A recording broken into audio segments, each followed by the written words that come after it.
السلام عليكم ورحمة الله وبركاته. قال الله تعالى في كلامه المجيد والفرقان الحميد: أعوذ بالله من الشيطان الرجيم. بسم الله الرحمن الرحيم. اقرأ باسم ربك الذي خلق.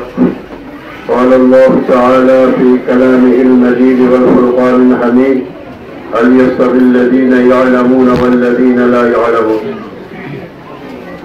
قال النبي صلى الله عليه وسلم: طلب العلم فريضة على كل مسلم ومسلمة. قال النبي صلى الله عليه وسلم: خيركم من تعلم القرآن وعلمه.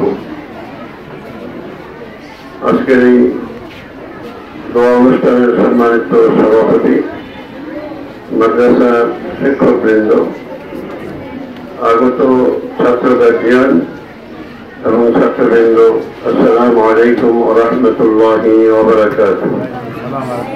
আল্লাহ পাকের শুকরিয়া আদায় করছি যে আমরা নতুন বছরের নতুন শিক্ষা পদ্ধতি নিয়ে আমরা এগিয়ে যাওয়ার চিন্তা ভাবনা করছি। আলহামদুলিল্লাহ। বিগত সময় যারা ছিল তারা যদি থাকতো তাহলে আমাদের ছেলেরা ব্যাঙ্গের নাচ শিখত। কি বলেন, ঠিক না? আমাদেরকে শিক্ষা পদ্ধতির মধ্যে এমন পদ, নাচ, গান আর যা কিছু শিখানোর চেষ্টা ছিল যে মানবতা বলতে কিছুই থাকতো না। ওই কঠিন অবস্থা থেকে আমাদেরকে হেফাজত করেছেন কে? আমার আল্লাহ আমাদেরকে হেফাজত করেছেন। যে আল্লাহ সব কিছুর মালিক, ইজ্জতের মালিক, সম্মানের মালিক, আল্লাহ পাক রিজকের মালিক, হায়াতের মালিক, দৌলতের মালিক। মোটে স্বীকার করি, মানতে রাজি না। আমাদের অবস্থা হলো মানতে রাজি না, আমাদেরকে মানতে হবে। তো আল্লাহ পাককে জানার জন্য, চেনার জন্য যে শিক্ষার দরকার সেটা হলো কোরআনের শিক্ষা, ওহীর শিক্ষা। আল্লাহ তাআলা সমস্ত মানুষের জন্য কোরআন পাঠিয়েছেন। এই জন্য শাহরু রমাদান আল্লাযী উনজিলা ফীহিল কোরআন হুদাল লিন-নাস, কোরআন এই জন্য নাযিল করা হয়েছে যে কোরআন থেকে আমরা রাস্তা পাবো, পথ পাবো। আমরা কোন পথে যাওয়া দরকার জ্ঞান আমরা আহরণ করবো। এই জন্য কোরআন আল্লাহ তাআলা আমাদের মাঝে পাঠিয়েছেন নবী মুহাম্মদুর রাসূলুল্লাহ সাল্লাল্লাহু আলাইহি ওয়াসাল্লামের মাধ্যমে। সে কোরআন আমাদের আজকে বাংলাদেশে প্রতিটি মাদ্রাসার মধ্যে কোরআন রয়েছে। এটা একটা মাদ্রাসা, এটা স্কুল নয়, এটা মাদ্রাসা। খেয়াল রাখবেন, এটা আল্লাহ দ্বীনের কোরআনের ফসল, কোরআনের মাদ্রাসা।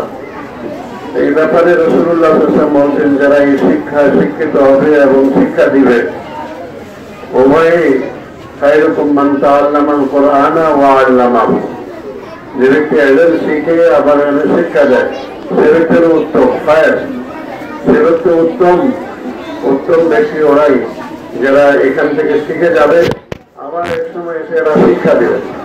এদেরকে বলা হয়েছে এরা উত্তম মানুষ। সুবহানাল্লাহ। আর এই পৃথিবীতে আল্লাহ তাআলা অগণিত আল্লাহ বান্দাদেরকে ছাড়াও আল্লাহ তাআলা অগণিত প্রাণীকে প্রেরণ করেছেন, পাঠাইছেন। আমরা অনেকে জানি যে এই প্রাণীদের মধ্যে সবচেয়ে উত্তম প্রাণী হলো মানুষ, উত্তম জীব হলো মানুষ। আর এই মানুষ উত্তম হওয়ার পিছনে একটা মাত্র কারণ, সেটা হলো কোরআন। সেটা কি? لو أنزلنا هذا القرآن على جبل لرأيته خاشعا متصدعا من خشية الله।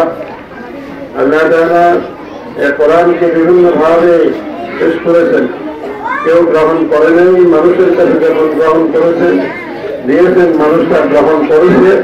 এই গ্রহণ করার কারণে আশরাফুল মাখলুকাত হয়েছে। আবার এই মানুষদেরকে আল্লাহ চিহ্নিত করেছেন, যারা এই কোরআন শিখবে না, কোরআন পড়বে না, কোরআন অনুযায়ী চলবে না, কোরআনের সাথে বেয়াদবি করবে, এরা মানুষ না, এরা জানোয়ার। ওয়ালাকাদ জারা'না লিজাহান্নামা কাসীরাম মিনাল জিন্নি ওয়াল ইনস লাহুম কুলুবুন লা ইয়াফকাহুনা বিহা ওয়া লাহুম আ'য়ুনুন লা ইউবসিরুনা বিহা ওয়া লাহুম আযানুন লা ইয়াসমাউনা বিহা উলাইকা কাল আনআম।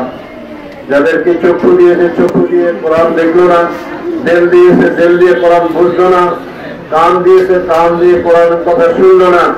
আল্লাহ তাআলা এদেরকে মানুষ বলেন না, এদেরকে জানোয়ারের সাথে তুলনা করছেন, চার পায়ে জানোয়ার।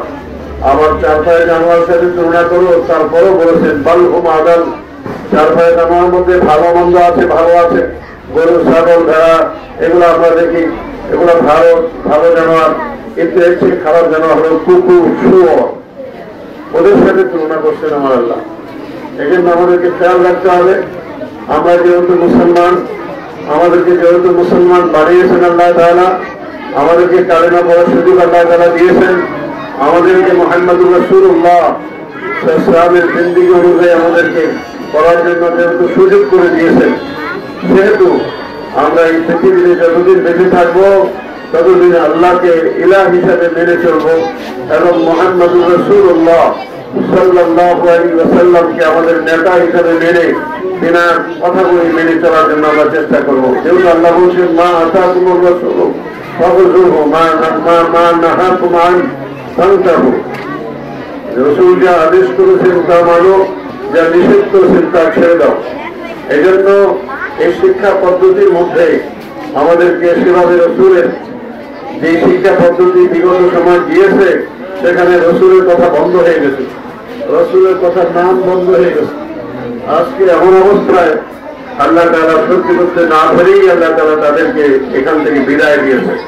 অত ইজ্জু মান তাশা ওয়া তুযিল্লু মান তাশা, আমার আল্লাহ ইজ্জত দান করেন, আবার বেইজ্জতি করেন। দেখেন বান্দাকে তার ইজ্জত দিয়েছে, এইভাবে চলে আল্লাহ কত হুকুম মতো চলে কিনা, না চলার কারণে আল্লাহ বেইজ্জতি করেছেন। আসুন, যে শিখবে এলেন আর যে শিখবে না সে এক না।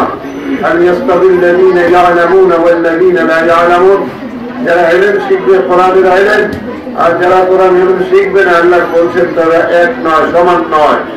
এই জন্য আপনার বাচ্চাদেরকে দিনই শিক্ষা দেওয়ার জন্য যে নিয়ে আসছেন এই মাদ্রাসায়, এর উসিলা করে আপনারা জান্নাতে যেতে পারবেন।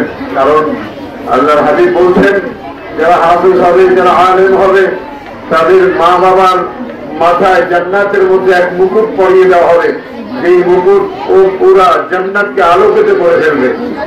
এই সুখবর আমার আল্লাহ তার রাসূলের মাধ্যমে আমাদেরকে দিয়েছেন। অতএব এই ওয়াহী শিক্ষা, এটা হলো আসল শিক্ষা। তালাবুল ইলমি ফরিজাতুন আলা কুল্লি মুসলিমিন ওয়া মুসলিমা, প্রত্যেক নর-নারীর জন্য ইলম শিক্ষা করা ফরজ। এই কোরআনের ইলম দুই প্রকার। বর্তমানে যে ইলম আছে আমাদের দেশে, এটা মানুষ রচিত আইন, মানুষ রচিত ইলম। মানুষ রচিত ইলম দিয়ে মানুষকে কখনো শান্তি দিতে পারবে না। আল্লাহ তার বান্দাদেরকে শান্তি দেওয়ার জন্য আল্লাহ তাআলা ইলম পাঠিয়েছেন, কোরআনের ইলম। ওই কোরআনের ইলম যখন মানুষের মধ্যে এসে যাবে, তখন এই জমিনের মধ্যে আল্লাহ তাআলা রহমত নাযিল করতে থাকবেন। এই জন্য যারা গার্জিয়ানরা আপনাদের সন্তানদেরকে দিয়েছেন, এক সময় বলা হতো যে মাদ্রাসা পড়লে কোনো লাভ হবে না, মা বাবা খেদমত পাবে না। আমি তো দেখতে পাচ্ছি যে মাদ্রাসা লেখাপড়া করার পর মা বাবা যে ইজ্জত পায়, আর দুনিয়ার শিক্ষা, স্কুল কলেজের শিক্ষা দেওয়ার পর তারা সেই ইজ্জত পান না।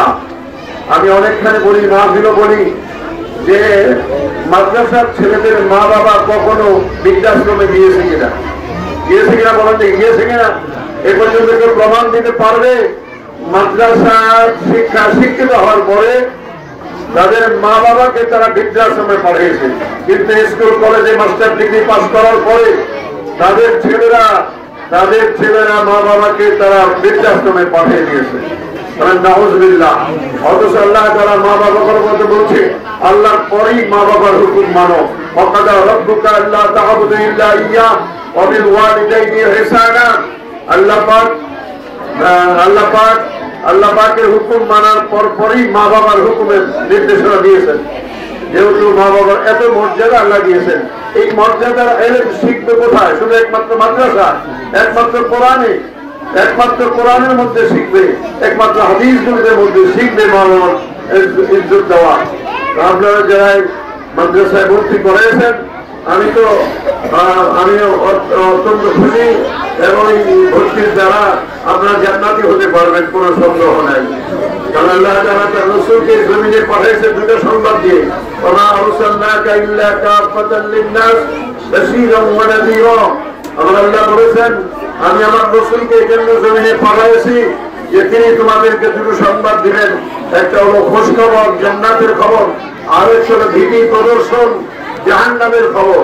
ওয়ালাকিন্না আকসারান নাস লা ইয়ালামুন। দেখা যায় অধিকাংশ লোকগুলি একথা বুঝতে চায় না। এই খবর পেয়েছে রাসূল আর আসবে না, ওলামায়ে কেরামের খবর দিতে থাকবে কিয়ামত পর্যন্ত। যারা শুনবে জান্নাতি হবে, যারা শুনবে না জাহান্নামে যাবে। এই জন্য আসুন আমাদেরকে সিদ্ধান্ত নিয়ে আমরা যে কাজটা করেছি এটা অত্যন্ত উত্তম কাজ করেছি। আমাদের ছেলে মেয়েদেরকে সঠিক পথে আমরা নেওয়ার চেষ্টা করেছি। এই জন্য আল্লাহর কাছে আমরা অনেক ইজ্জত পাবো। আল্লাহ আমাদের সকল কাজের মধ্যে বরকত দিবেন।